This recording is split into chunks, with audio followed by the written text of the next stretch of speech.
Donc moi je suis Pascal Bognoux à l'agence de l'eau Loire-Bretagne, délégation ex-Anjou-Maine, maintenant délégation Maine-Loire-Océan depuis le 1er septembre et site du Mans. Donc moi je suis spécialisé sur les sages, l'appui technique et financier sur les sages, tous les sages de notre délégation, donc il y en a 9 pour l'instant. On est quasiment couvert de sages sur notre territoire. C'est le cas sur le bassin Loire-Bretagne, on a beaucoup de sages. Moi, je suis pas spécialisé par contre sur vraiment les tableaux de bord ou les indicateurs, mais dans la présentation, en fait, ce qu'on a choisi de faire avec ma collègue donc du siège à Orléans, Lucie Cédano, c'est vous parler de comment au niveau de l'agence Loire-Bretagne on voit ça, les indicateurs, avec ce qu'on a défini sur Loire-Bretagne, peut-être que c'est le cas sur d'autres agences de l'eau, mais j'ai pas regardé, des indicateurs communs en fait entre les sages et le SDAGE. Alors, moi j'ai que 4-5 diapos pour que Adama derrière sur vraiment qui est lui dans le moteur, on va dire des tableaux de bord dans un sage, dans 3 sages d'ailleurs, il aura plus de temps. Alors, donc sur Loire-Bretagne, on a un projet d'indicateur commun SDAGE-SAGE. Il faut savoir déjà en introduction qu'on avait déjà fait cette idée-là en fait en 2012 avec le précédent SDAGE, où on avait fait une note là-dessus à notre comité de bassin pour montrer cette idée d'indicateur commun. Et puis un tableau après avec une première idée d'indicateur. Je vous le montrerai après, mais c'est un tableau Excel si on a le temps après dans les échanges. Mais en fait, pour être clair, on a commencé à le mettre en œuvre, mais ça n'a pas été très concluant dans le précédent stage. Pas de la faute des sages, mais de la faute plus de l'agence, où on avait en fait dans ce tableau de bord commun des indicateurs nous à transmettre aux sages, et on n'a pas eu trop les moyens de le faire comme il faut. Parce qu'on était dans la révision du SDAGE, justement. Et donc, alors, pourquoi des indicateurs communs? Donc, c'était une demande de la commission planification, qui est une commission de notre comité de bassin, qui, en particulier, voit passer les projets de SAGE pour donner un avis quand ils sont finalisés, et aussi voit passer les projets de périmètre de SAGE quand il y a un nouveau SAGE en émergence. Puis, bon, qui fait aussi... qui travaille sur d'autres sujets, dont le SDAGE. Donc notre comité de bassin, il voulait suivre plus précisément la politique des sages, parce que je vous disais en introduction, on est quasiment couvert de sages sur notre délégation, et sur le Grand Ouest, on va dire, et un peu moins sur l'amont du bassin Loire-Bretagne, mais c'est une politique sage historiquement très développée sur le bassin Loire-Bretagne. Dans le SDAGE aussi, le nouveau SDAGE, là, on a rajouté des choses pour renforcer le rôle des clés. Et il y a des choses qui n'ont pas été définies dans le SDAGE. On a reporté ça sur les sages pour que ça soit plutôt défini au niveau local.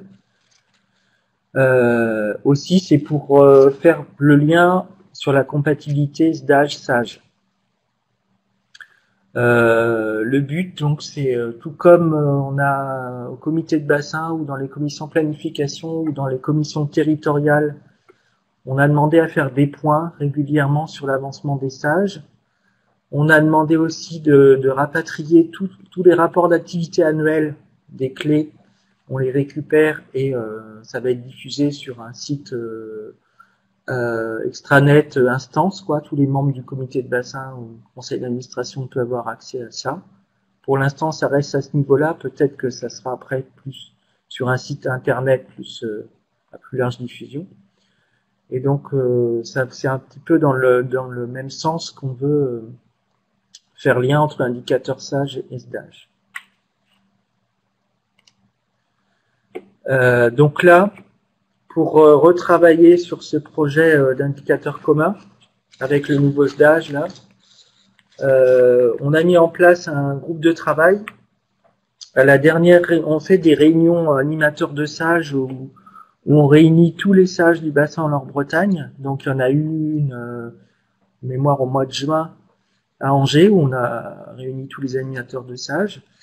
Et notamment à l'ordre du jour, il y avait ça, projet indicateur commun et mise en place d'un groupe de travail. Donc on a fait un appel à projet et pour avoir quelques animateurs ou chargés de mission donnés au tableau de bord pour travailler avec nous là-dessus. Donc ça a été lancé là depuis le mois de juin, donc ça va débuter là à la rentrée. Donc d'ici fin 2016, pour redéfinir des indicateurs à la fin de l'année, les tester en 2017 et puis que ça soit mis en œuvre en 2018.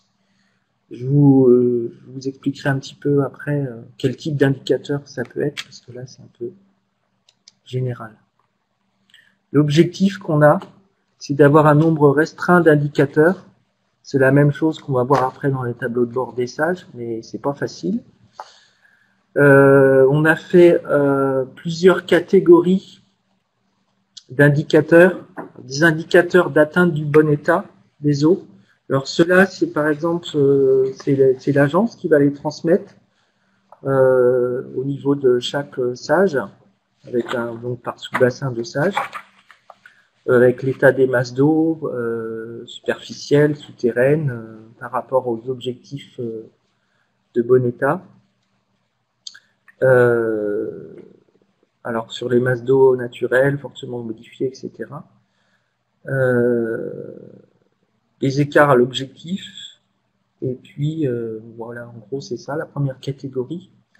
La deuxième catégorie, donc c'est plus sur la mise en œuvre des dispositions du SDAGE, parce que dans notre SDAGE Loire-Bretagne, on a fait, d'ailleurs il y a une fiche de lecture qui va ressortir sur le SDAGE avec un tableau qui reprend les dispositions du SDAGE qui impliquent directement les clés ou les sages. Quand on demande aux sages de faire quelque chose, voilà, donc on va reprendre ces dispositions-là et puis on va les suivre. Ça peut être par exemple sur, on demande aux sages de définir un objectif de réduction du taux d'étagement là pour la continuité écologique. Bon, on va avoir un indicateur nombre de cours d'eau prioritaires pour la définition de ce taux d'étagement. Savoir si ça a été fait. Bon, maintenant on a une nouvelle chose, c'est le taux de fractionnement aussi. Donc, par exemple, c'est peut-être un nouvel indicateur qu'on va mettre. On demande aussi, par exemple, un plan de réduction d'usage des pesticides. Donc, on va avoir un indicateur, est-ce que ça existe, oui ou non? Et puis, est-ce qu'il y a un zonage? La même chose sur les pollutions diffuses par rapport au captage prioritaire eau potable. Ça peut être sur la préservation et gestion des zones humides. Est-ce qu'il y a des inventaires de fait? Est-ce qu'il y a des zones humides prioritaires qui ont été identifiées? Voilà. Si on est dans les sages littoraux, est-ce qu'il y a des choses faites sur les marées vertes? Les zones de tête de bassin versant, parce que c'est un nouveau concept là qui est apparu depuis le précédent SDAGE. Et puis après, en gros, des indicateurs sur la partie volet pédagogique. Est-ce qu'il y a un volet pédagogique? Est-ce qu'il y a des actions planifiées? Est-ce que on évalue, est-ce que c'est efficient ou pas? Et un dernier volet, ça va être la coordination avec les contrats territoriaux. Parce que ça, donc, c'est un outil aussi Loire-Bretagne, les contrats territoriaux. Je crois qu'il y a l'équivalent en fait dans les autres agences de l'eau, mais ça s'appelle différemment. En fait, c'est des projets de territoire. Vous êtes sage planification et après en dessous, il y a plus des syndicats de rivières ou autres qui ont la compétence GEMAPI par exemple et qui vont faire plus les travaux, restauration, entretien de cours d'eau par exemple. Et là, donc nous, on veut assurer la coordination entre les sages et les contrats territoriaux. Parce que, en théorie, on dit que les contrats territoriaux sont les outils de mise en œuvre des sages. Il n'y a pas que ça, mais donc on va suivre aussi les contrats territoriaux qui sont sur le territoire des sages. Après, donc je vous disais, il y aura des indicateurs aussi sur des dispositions qui sont dans le SDAGE, mais conditionnelles ou optionnelles, comme le taux de fractionnement. Voir si c'est utilisé sur les bassins ou pas. Voilà. J'en reste là.